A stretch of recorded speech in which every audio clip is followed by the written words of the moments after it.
So Meghan Markle is going to Australia again. A Kardashian-style weekend-long cash grab they're calling a wellness retreat. Although I do hate to insult the Kardashians like that because I don't think they would be so cheap as to have people sleeping in twin beds and sharing rooms with complete strangers, right? I don't think they would. But if this thing does go through, and if Meghan actually shows up, one of my questions will be, will she manage to wear the appropriate undergarments for once in her life? The last time Meghan was in Australia was 2018. She and Prince Harry were on a royal tour, and I was reminded of that by something that had nothing at all to do with Meghan's upcoming wellness weekend. Catherine, Princess of Wales, recently attended the Commonwealth Day service. It was held on March 9th, and she wore a blue dress with a pleated skirt. And that dress reminded me of a dress that Meghan wore on a walkabout in New Zealand during that same 2018 tour. The blue pleated skirt is what stood out to me and reminded me of the one that Meghan wore because I remembered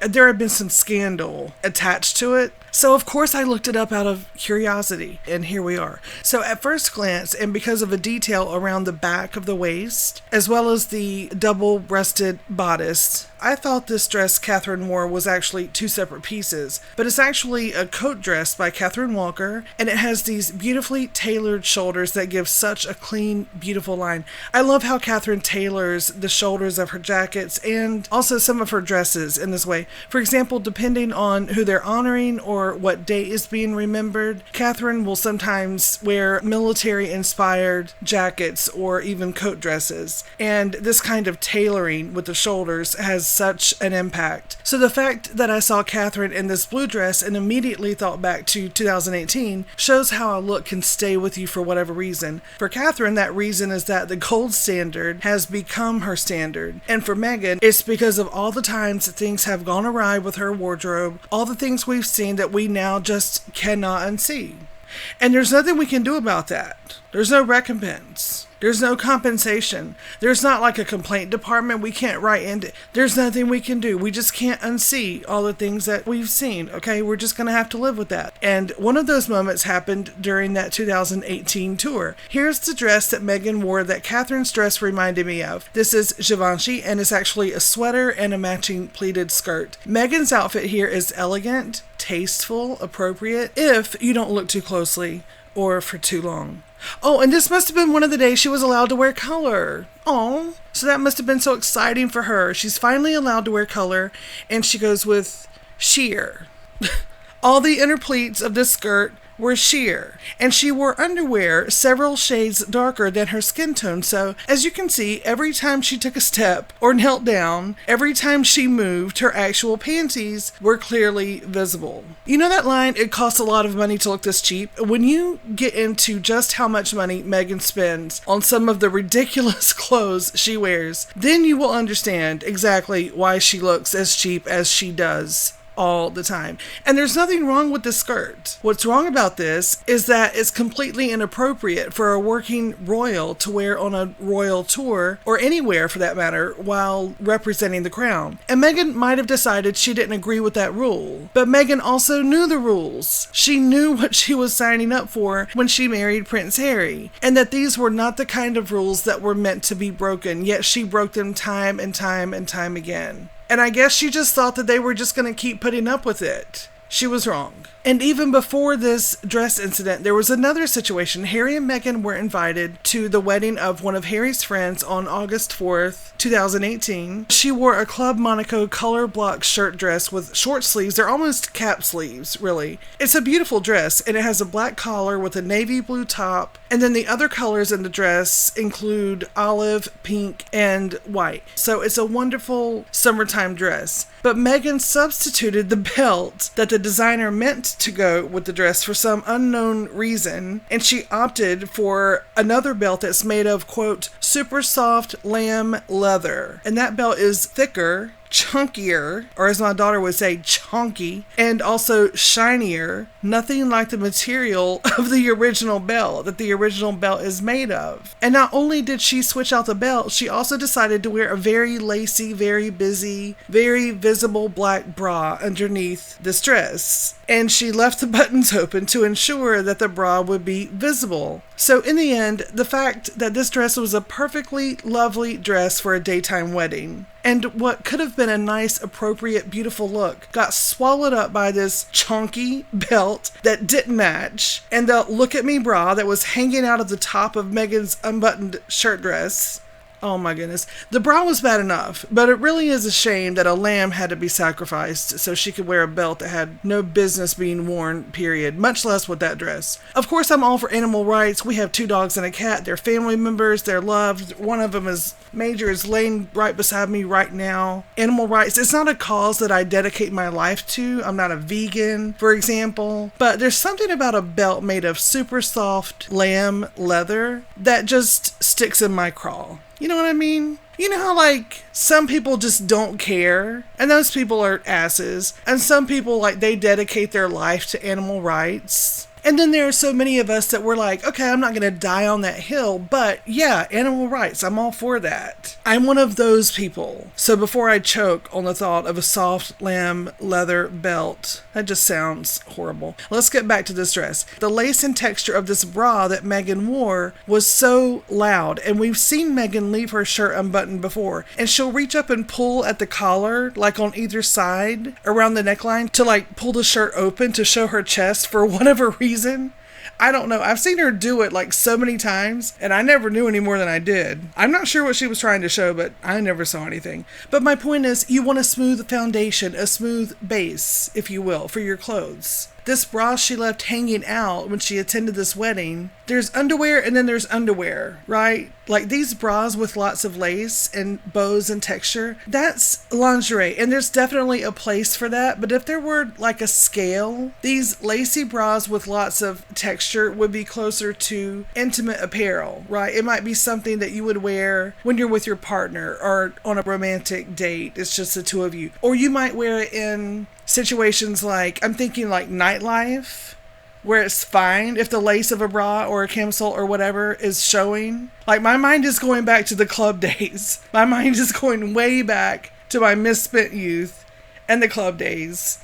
Although my grandma would have had 2 guys throw a blanket over me and throw me in the back of her 86 Grand Marquis to take me home if she ever saw me out in public with my bra hanging out like that. I'd have been rolling around in the back seat on that blue velvet interior while she cursed me out in between taking puffs of her cigarette. Memories. But back to what's really important here, Meghan's undergarments. There are things like certain bras, and as we know, they come in all kinds of cuts themselves. Halter straps, nose straps, very low back closure, deep V-necks, whatever you're wearing, there's a bra for that. And there are slips and camisoles and girdles. I know girdle is an old-fashioned word. We all just say shapewear now, right? But girdles, shapewear, foundation garments, they were less to do with being unhappy with our size or body type and more to do with knowing the purpose of foundation pieces and knowing which ones would make us look our best in whatever clothes we were wearing, right? Undergarments are the difference between drab and dazzling. And the perfect bra and shapewear, it doesn't matter if you're happy with your weight or not. The perfect undergarments are always going to make whatever you wear look that much better. And for most of us ladies, the t-shirt bra is our best friend. It's our go-to. It's called a t-shirt bra for a reason, because t-shirts tend to be simple in design. They're not super thin. They're not super thick. And the cups of the bras are literally molded, right? You slip a t-shirt on or any casual shirt over that and you're set. But Meghan, even when she wore molded cup bras, for whatever reason, with this virtually unlimited clothing allowance, they were often too small and therefore looked wonky. The dresses she wore them with were often too tight, so they showed the exact outline of the bra she was wearing underneath. And she also wore molded cup strapless bras with dresses that did not require a strapless bra. How did we know the bra was strapless? Because neither the dress nor the bra fit. They were both too tight. So the dress showed the outline of her bra, and these poor molded cups just never stood a chance. They're supposed to be molded into a soft, round, beautiful shape, like a breast. But in order to give that shape, they have to actually fit, right? They're not supposed to have corners. Yet here we are, with pictures of Meghan, with her boobs looking like octagons. So even years later, nothing has changed. Take the red Carolina Herrera dress that she's worn twice. Once with the train, once without. The dress did nothing for her, she did nothing for the dress. Look at the darts and the bust. They're meant to provide shape and support, right? Instead, they just highlight a poor fit. When your clothing budget allows for a $6,000 dress, you don't make your body fit the dress. You make that dress fit your body. Meghan wore it twice, and the look failed both times. All those darts, they just ended up being arrows pointing to where the dress didn't fit. They're like, see, here's where the fabric's dimpling in. And then there's another one like, look, see, there's supposed to be breast tissue here, but there's not. So the fabric's just like puckering in. There's nothing there. A clothing allowance that isn't exactly unlimited, but might as well be, does not necessarily equate to style or even a decent fit. It should. You would think it would. But as we've seen with Meghan, not necessarily. Sometimes it equates to ridiculousness. Not every person needs carte blanche when it comes to shopping for clothing and accessories, and Meghan is one of those people. When Meghan first married into the royal family, back when her story was that she intended to stay in the UK alongside Prince Harry as a working royal, Meghan did need to have an ample clothing allowance, but she also needed to either be willing to listen to people who were trying to help her, and many people did try to help her. The Queen appointed several people to help guide Meghan through protocol and dress, protocol and just how to behave during royal engagements like with Harry. Even I know one of the rules is you walk just behind your husband, and also you're not supposed to elbow people as you walk by like they're a piece of furniture just in your way. Remember that? I don't know if you've ever seen it. I will never forget. It's seared into my brain as one of the rudest, most arrogant, I'm better than you moments I've ever witnessed from Meghan, or anyone really, since she came on the scene. And there have been several from her. But that brings me back around to my point. The reason Catherine always hits the mark is that she dresses selflessly. She dresses and tailors her clothes so as not to bring unnecessary attention to herself, to keep the attention on the cause she's supporting or the charitable organization where she's serving as patron. Catherine chooses pieces of jewelry with care, pieces that mean something. She doesn't choose them according to how much they'd fetch at a pawn shop, okay? So as I considered these two dresses, I thought about how Catherine is a genius at combining not just femininity, but modest femininity, modern femininity, and strength, power, and everything. The perfectly tailored garments, the shoes, accessories, even how she chooses to wear her hair. It always comes together to create something so special and so thoughtful, depending on who she's representing or who she's visiting. Certain colors, certain pieces, something as simple as a brooch or a pair of earrings that carry meaning